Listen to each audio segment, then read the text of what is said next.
Boa noite, pessoal. Tudo bem com todos vocês?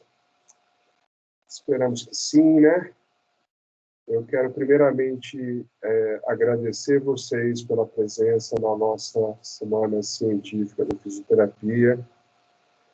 Peço desculpas para quem está vendo uma foto do tamanho do mundo aí, mas meu webcam está com problemas. Então, vocês vão ter que me ver desse tamanho mesmo, tá? É só um pouquinho, só até começar a palestra aí eu já fico menor.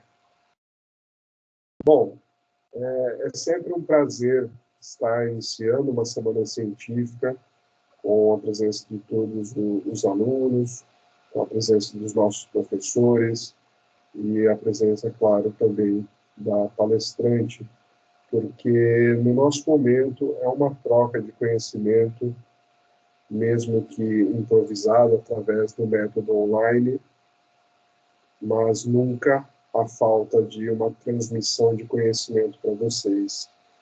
Eu quero que todo mundo aproveite demais todas as palestras durante toda a semana. Nós nos esforçamos muito para montar aqui uma semana científica para vocês, com um conteúdo de primeira mão, conteúdo ótimo, e gostaria realmente que todos vocês pudessem aproveitar muito, mas muito bem mesmo, todas as palestras. Tá bom, pessoal?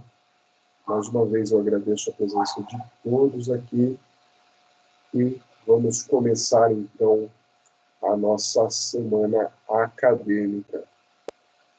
Gostaria de chamar como primeira palestrante a professora Cristiane. Tudo bem, professora? Olá, boa noite, tudo bem, professor Eduardo? Cristiane, muito obrigado por ter aceitado o nosso convite e estar ministrando essa palestra para nós. Assim que você quiser, pode compartilhar o link que nós vamos começar, tá? Ok. Bom, queria agradecer primeiramente o convite do professor Eduardo, da professora Tainara, né, que teve esse primeiro contato comigo. É sempre muito bom partilhar aí um pouquinho de experiência, né, com todos. Já falei com o professor Eduardo, depois eu deixo disponível para vocês o material aqui do slide e dúvidas que vocês tiverem podem, depois a gente vai conversando aí, tirando as dúvidas, abrindo para as perguntas, né, caso vocês tenham aí algum tipo de questionamento, né, relacionado aí a essa palestra. Isso que eu queria deixar, pessoal. Se a gente tiver dúvidas, vamos deixar para o final da palestra, tá? Para ficar uma coisinha mais organizada. Vocês têm aquela opção de levantar a mãozinha no aplicativo. Então, quem quiser fazer uma pergunta, deixa esse botão acionado, e daí, após o término da palestra, nós vamos estar compartilhando tudo isso e deixar tudo bem organizadinho, certinho para vocês. Tá bom? Só uma breve apresentação, né? Eu sou, então, a Cristiane, eu sou graduada em Fisioterapia pelo CEUNSP, Itu, pós-graduada na área de Saúde da Mulher e Obstetrícia pela PUC, no Paraná. Tenho aí algumas especializações, alguns cursos dentro da área de Saúde da Mulher e o mestrado também na área de Saúde e Ciências da Vida, né, voltado especificamente para atendimento de pacientes com prolapso de órgãos pélvicos, né, que foi a minha defesa aí de mestrado. Só confirmar aqui, professor Eduardo, estão conseguindo visualizar aqui minha tela, o meu slide? Sim, está aparecendo sim, professora. Perfeito. Bom, então hoje eu vou conversar um pouquinho com vocês sobre a abordagem fisioterapêutica na saúde da mulher. É uma área que está em crescimento, né? Tivemos aí um grande avanço no decorrer aí dos anos. Então, eu me formei em 2007, nós tínhamos uma atuação ainda muito pequena, né, dentro desse aspecto, tanto que a especialização que eu encontrei, que abordava todo o contexto, né, foi um pouquinho longe, Curitiba, e hoje nós temos, né, com muita alegria aí, grandes cursos, grandes especializações, residências dentro dessa área específica. A fisioterapia dentro, né, da área de saúde da mulher, ela vai abordar diversas patologias, incluindo aí muitas, né, mais conhecidas, outras que agora estão sendo mais divulgadas, mas ela tem uma visão, né, e um objetivo muito específico, que principalmente é em melhorar a qualidade de vida dessas pacientes ou dessas mulheres que buscam pelo atendimento, né? Algumas patologias antes conhecidas, né, ou interpretadas aí como um processo natural de envelhecimento, e hoje já essa busca, né, em melhora da qualidade de vida, pensando não só na parte emocional, na parte profissional, mas também na parte pessoal, de relacionamento, principalmente, dessas mulheres. Tanto que os estudos hoje que englobam o termo qualidade de vida, eles são inúmeros, né? E temos aí grandes instrumentos, grandes escalas que fazem um acompanhamento desse critério aí, pensando, né, na melhora do bem-estar de todas essas pacientes. Bom, a fisioterapia na saúde da mulher, né, o meu trabalho específico, ele engloba 4 patologias, que é a incontinência urinária, a incontinência fecal, o prolapso de órgãos pélvicos e a disfunção sexual. Né? A disfunção sexual que antes não era tão conhecida, né, dentro da parte de reabilitação na fisioterapia, e hoje já tem-se grandes estudos, né, com muita evidência, falando, né, do quanto a fisioterapia ela vai ser importante aí nesse processo de reabilitação dessas disfunções sexuais. Então, eu vou falar um pouquinho de cada uma dessas patologias e depois, no final, vou falar um pouquinho dos aspectos de tratamento, de diagnóstico específico que nós temos dentro dessa área. A incontinência urinária nada mais é do que a perda involuntária de urina, que pode acontecer de 3 formas, né? São 3 tipos na nossa grande classificação, e depois nós temos algumas subclassificações, né, de incontinência urinária, mas basicamente ela vai acontecer quando existe uma pressão na região da bexiga ou uma região intraabdominal que acaba vencendo, né, a força de contração de musculatura de assoalho pélvico e de esfíncter uretral. Então, ocorrendo aí os escapes.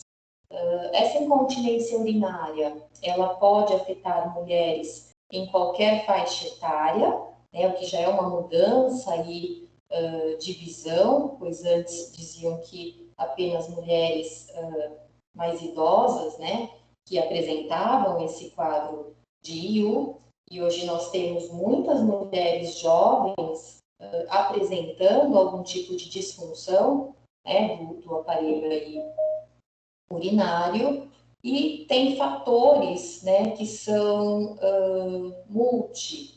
Então, além de partos vaginais, partos naturais, partos traumáticos com uso de fórceps, por exemplo, hoje nós temos também exercícios, né, ou uma atividade física intensa realizada de maneira incorreta que podem sobrecarregar toda a musculatura pélvica, parte de hábitos como sedentarismo, como álcool, fumo, todos eles são aí fatores que podem, né, ao longo do tempo, desencadear algum tipo de intercorrência.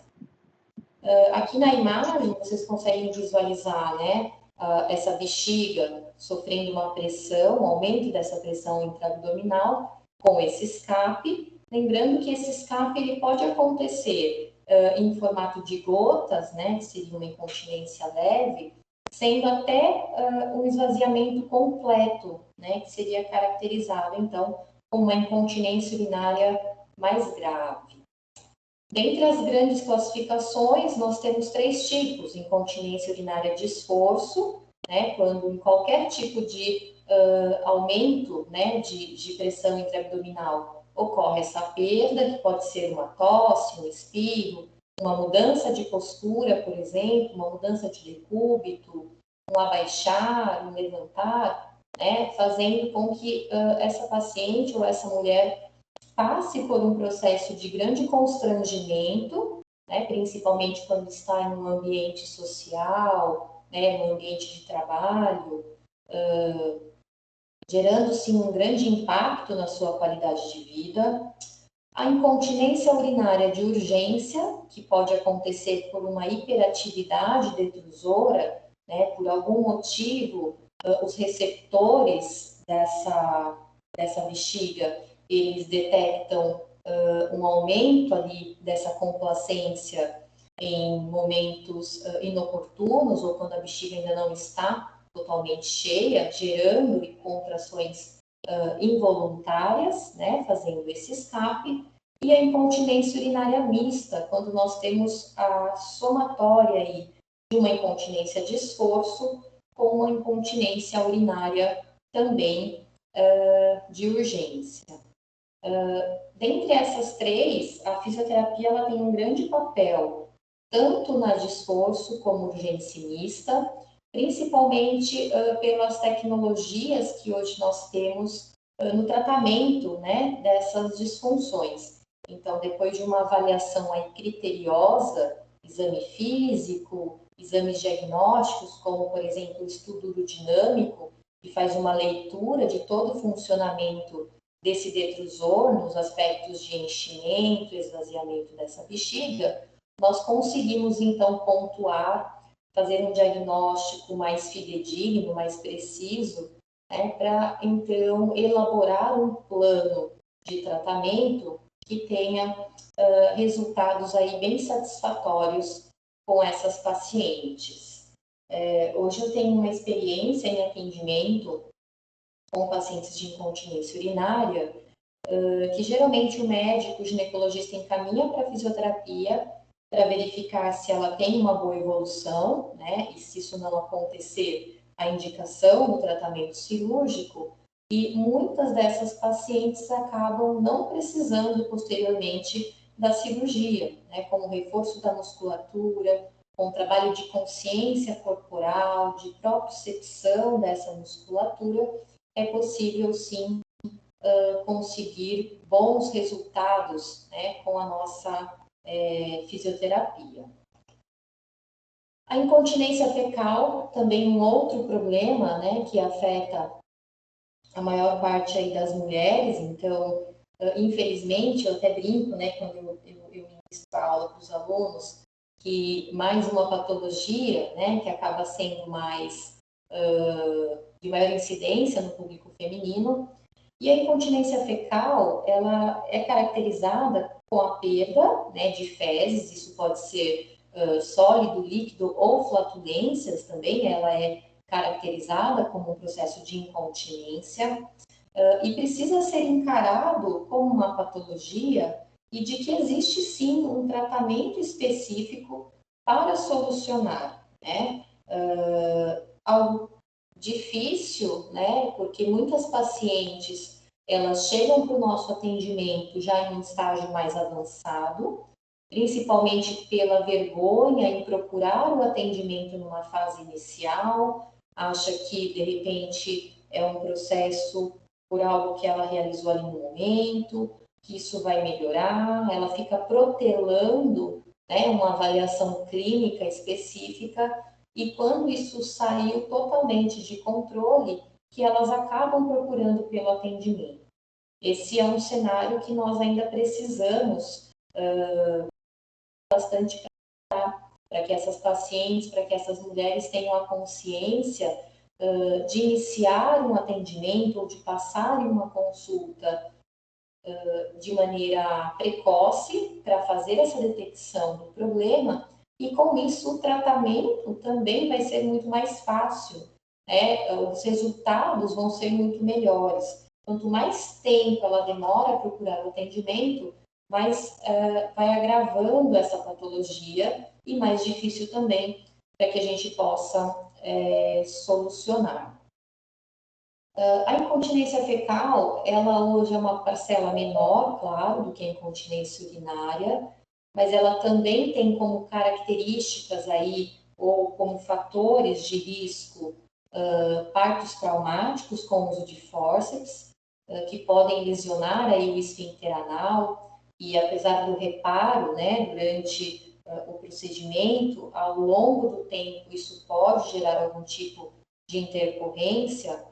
Então, nós sempre falamos, né, aquelas pacientes que tiveram, e a nossa realidade de SUS é pacientes de 5, 6, 8 partos, né, normais, às vezes partos domiciliares, e isso vai aparecer com o decorrer do tempo, não é um ano depois do parto, 2 anos, são 10, 15, 20 anos depois do último parto, que essas patologias começam a ficar mais aparentes, principalmente porque aí sim nós temos a associação do processo de envelhecimento, menopausa, alterações hormonais, mudanças hormonais, mais flacidez de musculatura, o que vai geralmente agravar, né, ou aparecer aí toda essa sintomatologia.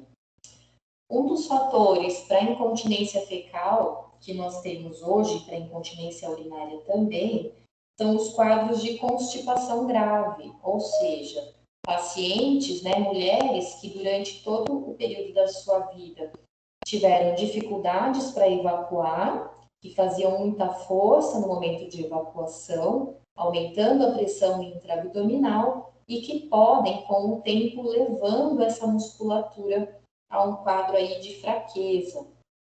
Então, existe todo um trabalho, né, para solucionar esse problema de uma constipação crônica, inclusive posicionamento correto, né, para evacuar. Então, a gente coloca que sempre o quadril ele precisa estar a mais de 90 graus, então cerca de 110 graus, 100, 110 graus, para que se tenha uma liberação do músculo cubo-retal, facilitando, né, o processo de evacuação. Então, todos esses ajustes, eles podem ser feitos, na verdade, de maneira preventiva, né, nível de atenção primária, para que consigamos aí diminuir o índice de pacientes com esses diagnósticos. Além da incontinência fecal, um outro grande problema é o prolapso de órgãos pélvicos. Então, aqui na imagem, vocês conseguem visualizar, na primeira imagem aqui, uma anatomia normal, né? O útero bem posicionado, ali acima da bexiga, canal vaginal, né? Região posterior ali, região intestinal, região anal. E na outra imagem, nós temos uma queda total ali daquele útero, tracionando toda a parede vaginal anterior e posterior, é o que a gente chama de prolapso apical, ou seja, quando o colo do útero, né, junto com toda a parede vaginal anterior e posterior, está se exteriorizando. Esse é um problema que gera bastante desconforto para essas pacientes. Elas sempre relatam uma sensação de bola, né, descendo ou saindo ali pelo canal vaginal. Então, elas têm dificuldade, muitas vezes, para evacuar. Se vocês observarem, acontece uma tração aqui da região da parede vaginal posterior, fazendo um aumento aqui, fazendo como se fosse uma bolsa, né, na região intestinal, uma região que pode, muitas vezes, ficar impactando ali fezes. Elas podem apresentar dificuldade também na hora de esvaziar a bexiga. Se vocês olharem a parte anterior, a uretra também, ela faz um cotovelo, né? Ela modifica toda a sua anatomia ali normal. além do desconforto, né, desse útero que está totalmente exteriorizado. Então, uma mucosa exteriorizada que vai ter ressecamento, que pode fazer algum tipo de ulceração. Então, todos esses sintomas, todas essas queixas, essas pacientes trazem aí dentro da fisioterapia. Falando especificamente aqui do prolapso, ele tem 3 tipos, né, 3 grupos. Então, parede anterior, quando sai toda a parede vaginal anterior tracionando a bexiga; parede posterior, quando sai toda a região vaginal posterior tracionando a parte intestinal; e esse da imagem, que é o apical, né, que a gente chama de útero vaginal. E nas pacientes que fizeram uma histerectomia, ou seja, a retirada desse útero, o prolapso de cúpula vaginal. Então, a região da cúpula vaginal, ela também vai ter essa queda. Esse prolapso, a terapia tem um tratamento que a gente fala tratamento conservador, ou seja, nós vamos tratar ali a sintomatologia, posicionar novamente esse órgão para a região ali que seja anatomicamente normal, mas ele não é um tratamento curativo, ele é um tratamento paliativo. Tratamento curativo para essas pacientes seria, claro, o procedimento cirúrgico, tá? Para que a gente possa fazer um diagnóstico específico desse prolapso de órgãos pélvicos, nós utilizamos, né, o quociente de prolapso de órgãos pélvicos, que é o POPQ.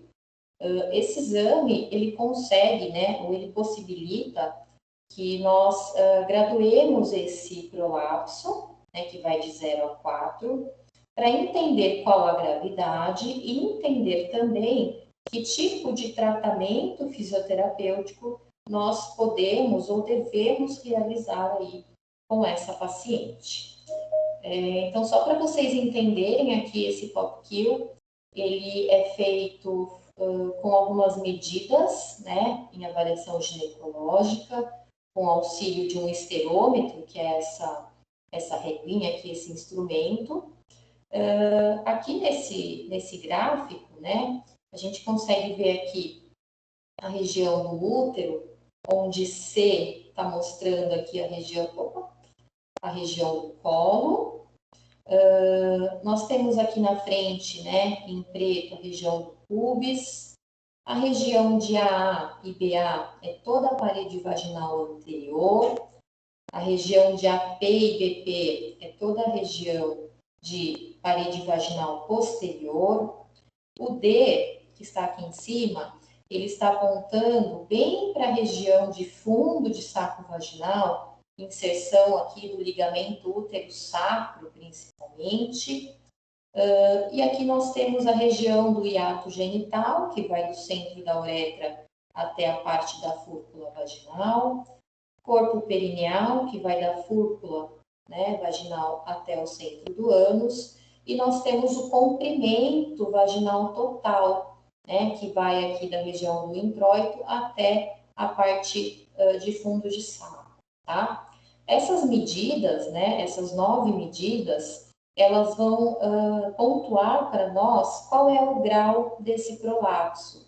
Então, nós temos uma medida descrita em literatura de ponto AA e ponto AP de menos 3 centímetros, então tudo que é menos está para dentro da região vaginal, e tudo que está positivo está para fora do introito vaginal. E a partir dessa nomenclatura, né, e dessas medidas, nós conseguimos graduar isso de maneira fidedigna. Antigamente, utilizava-se essa graduação de Baden-Walker, né? O grande problema dessa nomenclatura é que ela era uma medida mais subjetiva, onde ao meu olhar eu tinha 1 centímetro, por exemplo, de prolapso, e ao olhar de um outro fisioterapeuta ou de um outro profissional, aquele 1 centímetro para ele já era 1,5. E essa diferença, ela mudava completamente o diagnóstico final dessa graduação. Com a instalação desse POP-Q, onde nós temos medidas em centímetro, qualquer profissional que faça a medida ou que receba essa tabelinha, ele tem uma ideia exata de qual é o tamanho daquele prolapso, facilitando, assim, todo o processo de diagnóstico e tratamento. Aqui nós temos os estadios, né, ou os graus desses prolapsos, vindo até grau 4. Então, 0, ausência de prolapso, anatomia preservada. O estadio 1, quando nós temos essa queda, né, da região dos órgãos pélvicos, que fica até 1 centímetro para dentro do introito vaginal, então -1. O estadio 2, quando ele está de -1, mas ele pode se exteriorizar até mais 1 centímetro para fora do introito vaginal. No estadio 3, quando ele está mais de 1 centímetro para fora do introito vaginal, mas não tem uma inversão total. E o estadio 4, que é quando nós temos uma saída completa, né, da região uterina, parede vaginal anterior e posterior, que é o grau aí mais grave, né, desse problema aí que afeta principalmente mulheres em idade aqui mais avançada, tá? Bom, dentro da fisioterapia, nós temos um tratamento conservador desses prolapsos de órgão pélvico, que é utilizando o pessário, que é esse anelzinho de silicone que vocês estão vendo aí na imagem. Existem vários tipos de pessário, porém os mais utilizados são em anel e o Dunnett. Eles precisam ser utilizados aí de maneira correta, precisa fazer uma avaliação específica, né, para graduar qual é o tamanho do pessário que vai ser utilizado e, como eu falei anteriormente, é um tratamento conservador, um tratamento paliativo, porque essa paciente ela vai manter, né, a utilização desse anel aí para o resto da vida, né? Ela precisa fazer essa manutenção. Existem muitos estudos que pontuam hoje que o uso do pessário por um período de 6 meses a 1 ano, ele gera um estímulo na parede vaginal que vai auxiliar no fortalecimento. Então, conseguimos sim ir fazendo um tratamento no decorrer desse processo, mas ele nunca, claro, vai chegar a um processo de 100% de cura, vamos dizer assim, ou de reabilitação. Quando tira o anel, às vezes fica um período sem prolapso e depois aquele órgão volta a fazer a descida, né? Então, o tratamento cirúrgico aí seria o específico curativo.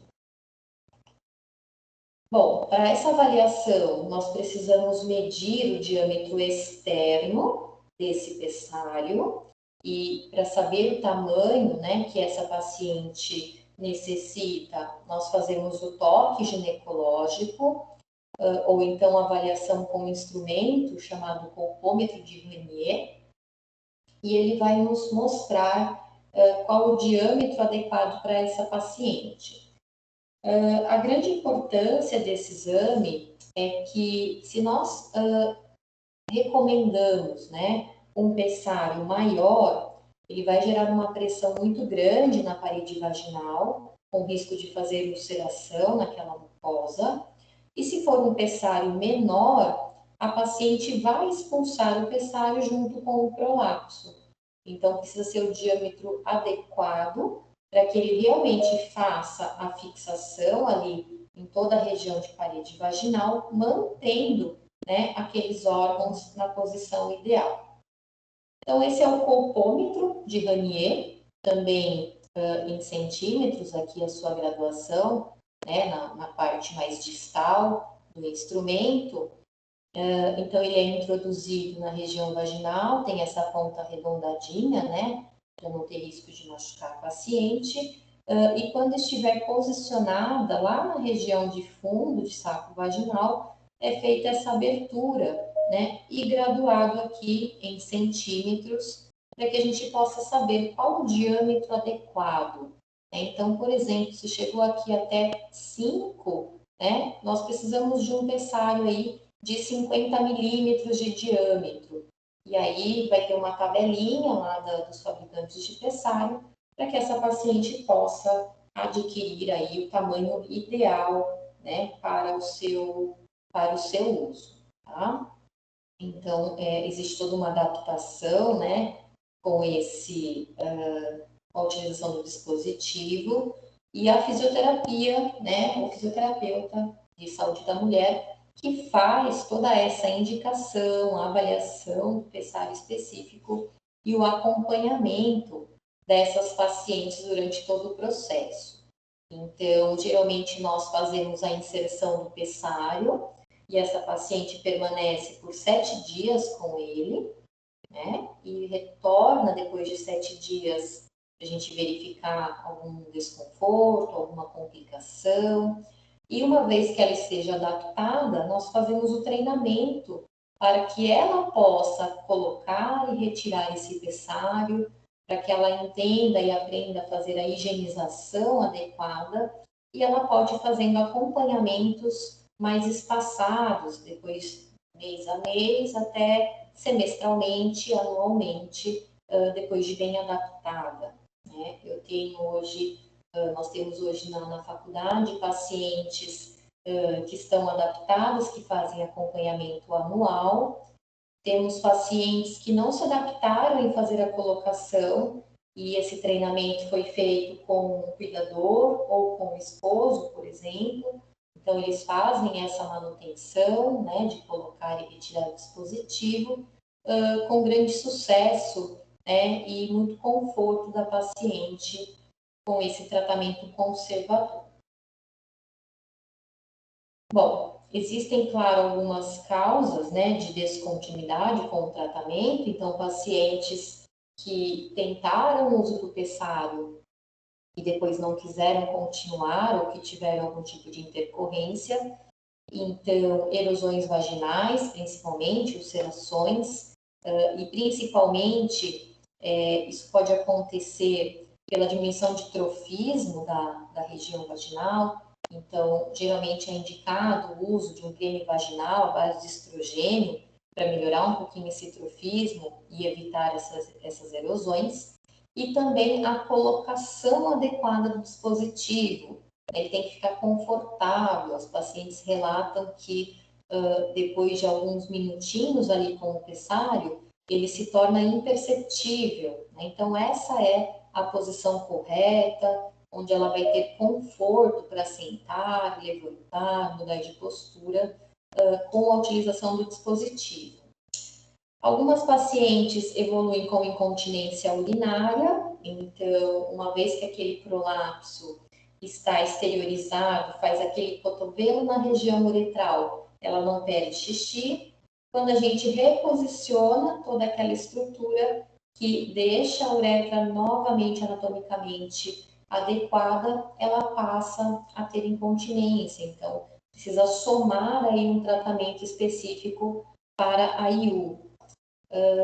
Inicialmente, na primeira adaptação, é comum elas apresentarem algum corrimento ou até uma vaginose, pensando aí o pessário ser um dispositivo novo, né? E o organismo ele tenta reagir àquele objeto estranho. Então, esses primeiros 7 dias de adaptação pode sim gerar um corrimento e uma vaginose, que serão tratados e posteriormente o próprio organismo se acostuma, né, com o dispositivo e isso vai diminuindo até cessar. Algumas pacientes têm dificuldades na hora da colocação ou retirada do dispositivo, né? E se elas não têm um apoio familiar, se elas não têm, de repente, um acompanhante, uma cuidadora, uma filha que possa fazer esse suporte, elas podem acabar desistindo, né, da utilização. Algumas pacientes que nós visualizamos esse processo, nós realizamos esse acompanhamento via clínica mesmo. Então, a paciente que não vai voltar só anualmente ou semestralmente. É uma paciente que, pelo menos a cada 15 dias, ela vem para a clínica para que a gente possa retirar. Então, ela vem, por exemplo, numa sexta-feira, nós retiramos o dispositivo e recolocamos na segunda, ou ela vem na quinta e recoloca na sexta, para que ela possa se beneficiar aí com o tratamento, mesmo sem um auxílio, né, dos familiares na hora de colocar ou retirar esse dispositivo. Então, o pessário hoje é uma opção muito boa para as pacientes que não querem fazer cirurgia ou para as pacientes que não podem fazer a cirurgia devido a alguma comorbidade, né, que possa colocar em risco.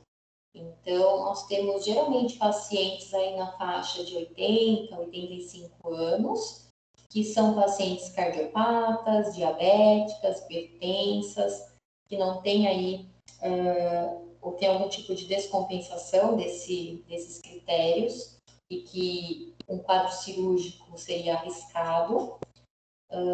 Na pandemia, por exemplo, tivemos algumas pacientes com tratamento conservador, aguardando, né, todo esse episódio aí do Covid melhorar, para que possa fazer a intervenção cirúrgica, pensando nos riscos hoje de uma internação.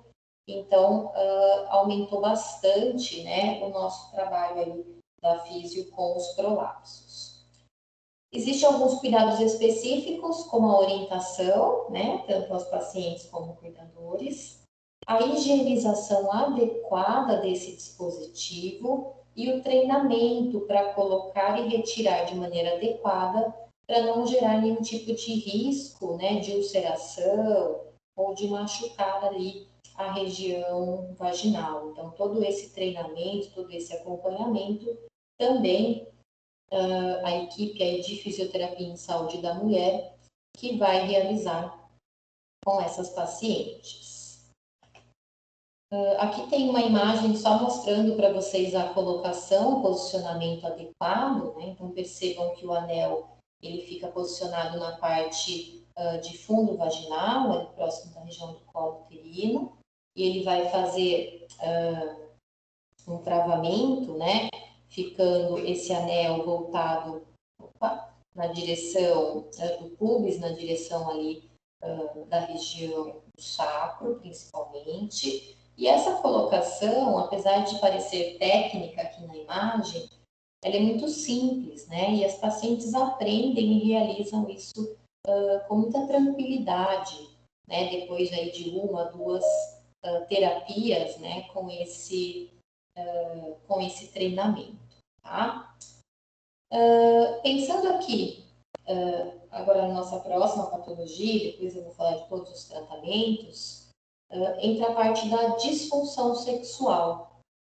Então, hoje cresceu muito, né, a procura de pacientes na clínica de fisioterapia apresentando algum tipo de disfunção sexual. Existem várias, mas a principal é a dor na relação sexual, a gente chama aí, tem a nomenclatura de dispareunia, né? Com a classificação da patologia como vaginismo, principalmente. E essas pacientes, elas participam do que a gente chama de ciclo da dor.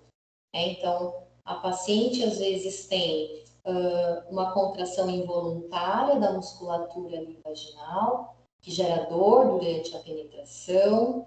Essa dor vai criar uma memória de dor, consequentemente, né? Ela vai ter dificuldade para ter a relação. Isso gera frustração, evitação, queda de libido. E toda vez que ela vai ter alguma relação, ela já tem aquela antecipação da dor, que gera medo, ansiedade, insegurança, né, com o seu parceiro. E ela fica nesse ciclo de dor, né, muitas vezes sofrendo calada, então às vezes tendo relação mas com muita dor, ou acaba não tendo mais relação, se afastando do seu parceiro, sem procurar o atendimento específico. E hoje a fisioterapia, nós temos aí várias técnicas para o tratamento, né, da disfunção sexual, principalmente o vaginismo, para que essa paciente possa retornar né, esse aspecto de relação com bastante qualidade de vida e principalmente sem dor, sem sofrimento. Então, é também aí algo que hoje chega muito dentro da clínica.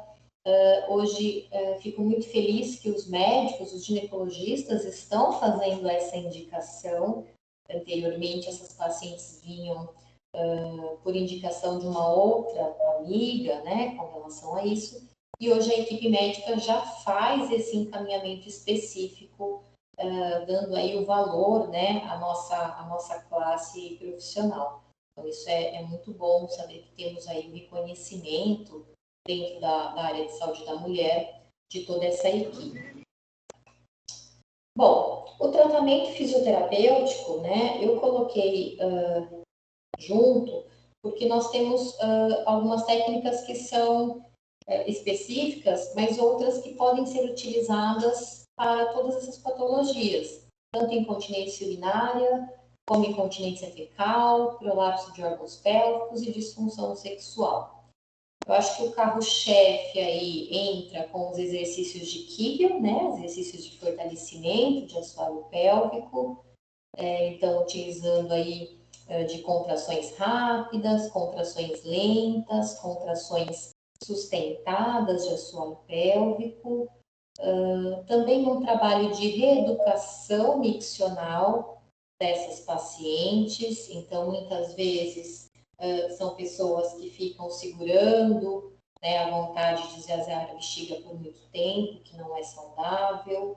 Pacientes que deixam de ingerir água por conta da incontinência, que também não é adequado.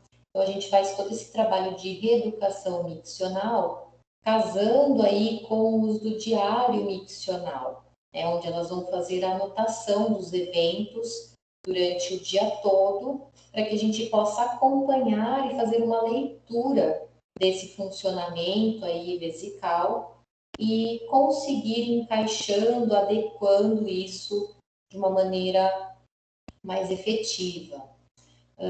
Também temos o uso da eletroestimulação e o uso do biofeedback, né, o uso do Perina, tanto para a parte de avaliação dessa contração de assoalho pélvico, como para o treinamento específico.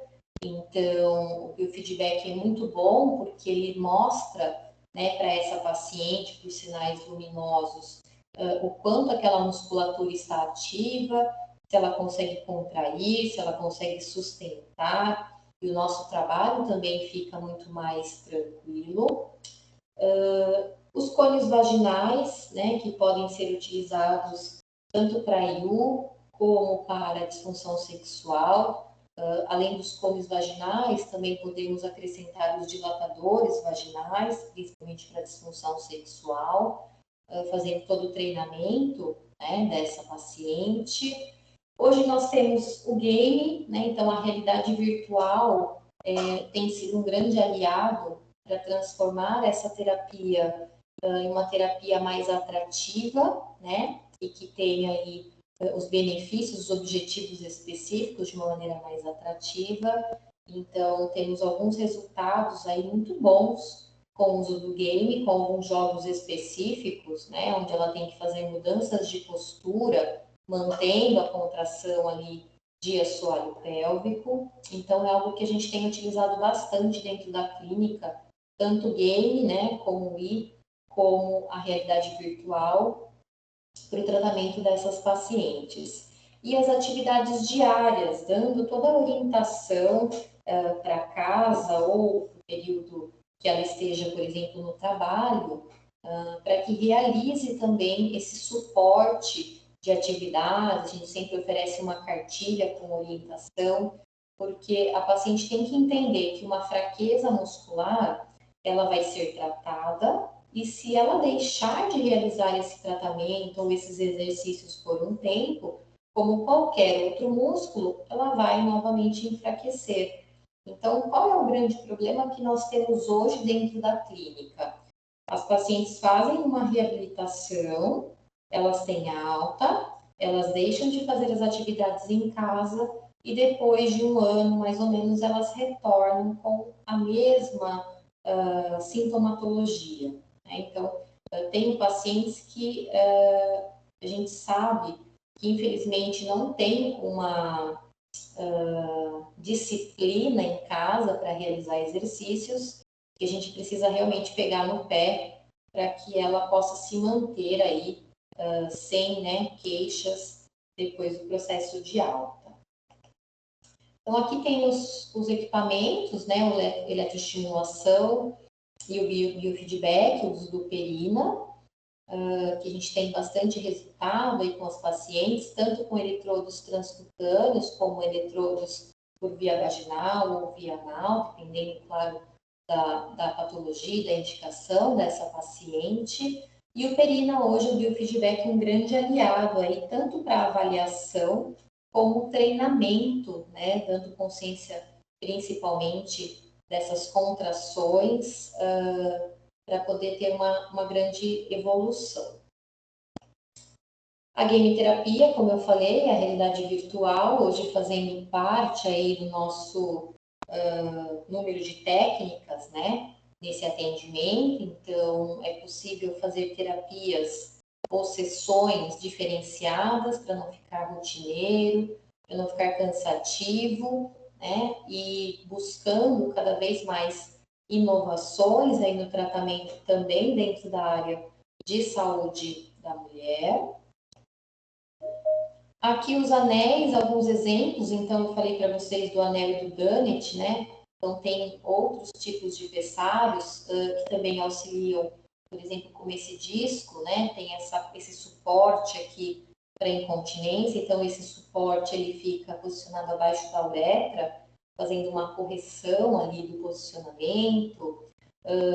Tem esse outro anel com membrana, né? Então, para cada paciente específica, para cada tipo de prolapso, um desses pessários, né, vai ser indicado e feito todo esse processo de adaptação.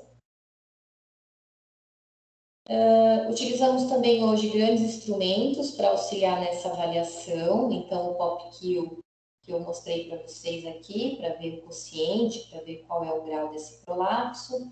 E aí as escalas de avaliação, então a escala de Oxford modificada, a AFA, para fazer uma avaliação aí de graduação de força de assoalho pélvico, o ISIC Short Form, que é um questionário para rastreio, por exemplo, de incontinência urinária. É um questionário muito simples, muito fácil de ser aplicado e que pontua, né, para nós fisioterapeutas, se aquela paciente apresenta algum tipo de perda urinária, que tipo de perda que está acontecendo, quantidade e principalmente o quanto isso afeta a qualidade de vida.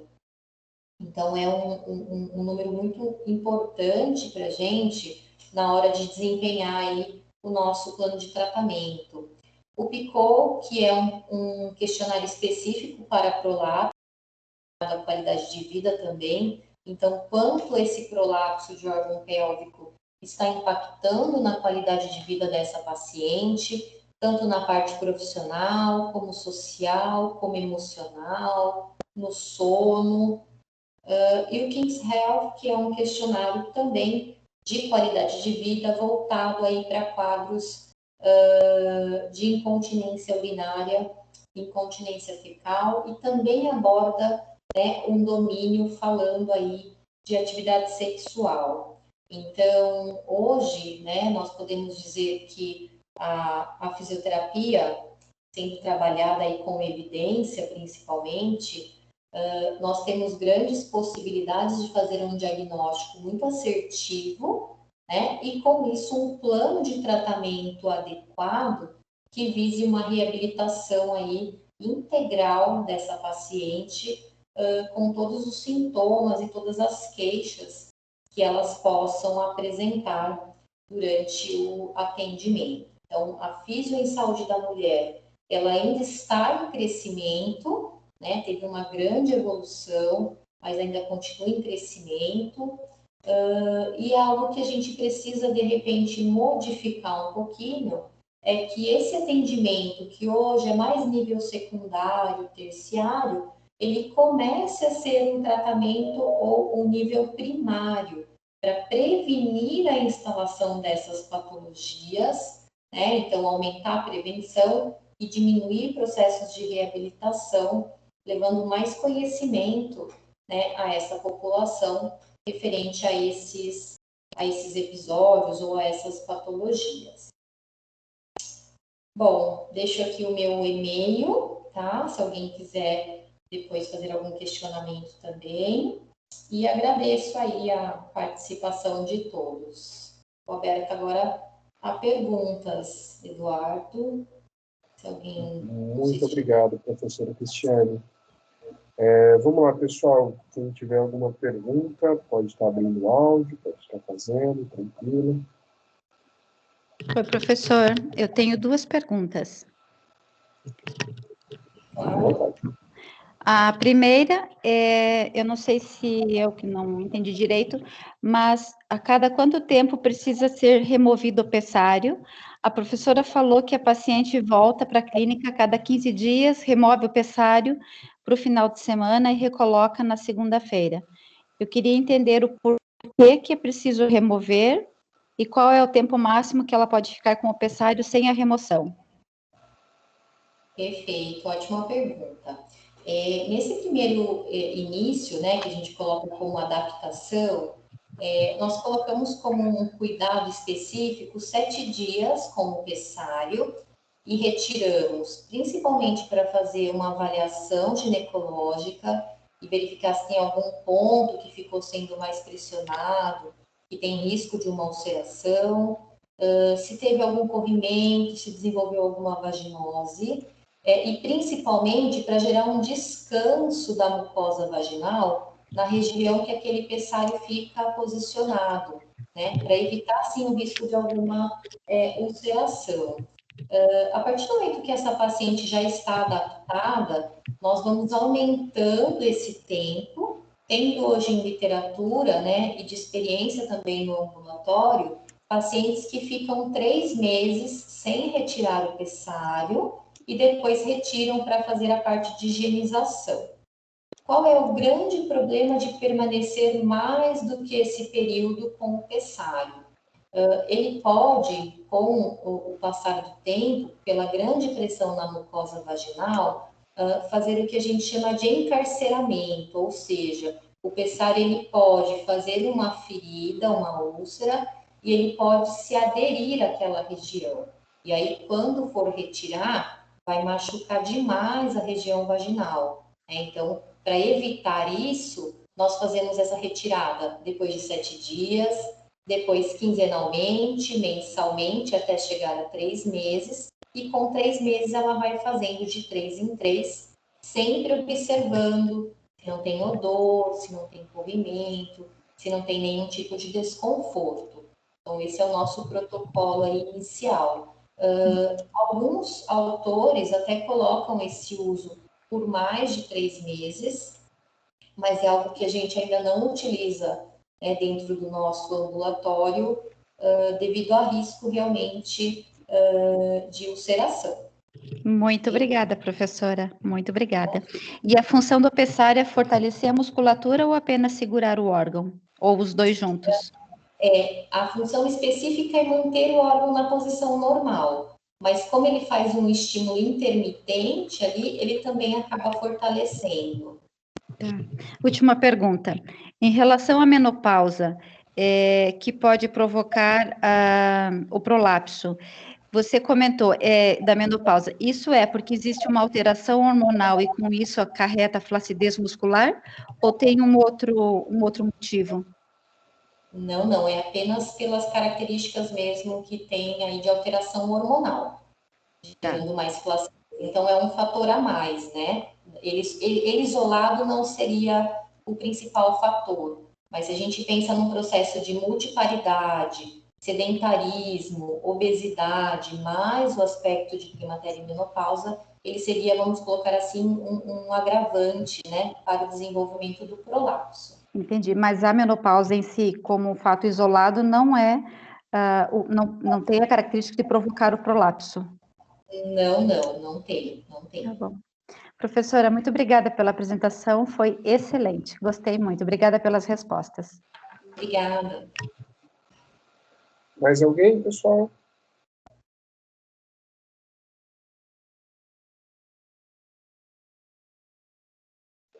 Bom, acho que então ficou bem claro, professora. Realmente muito obrigado pela palestra, uma palestra que nos agregou um enorme conhecimento. Realmente, pessoal, também muito agradeço vocês a presença aí de todo mundo hoje, durante a Semana da Físio. Lembrando que estamos todos os dias, de segunda a sexta, a partir das 19 horas, online com vocês. E no sábado teremos o Masterclass, ok? Professora, mais uma vez, muito, muito obrigado mesmo pela participação e por todo esse conhecimento enriquecedor para nós. Obrigada.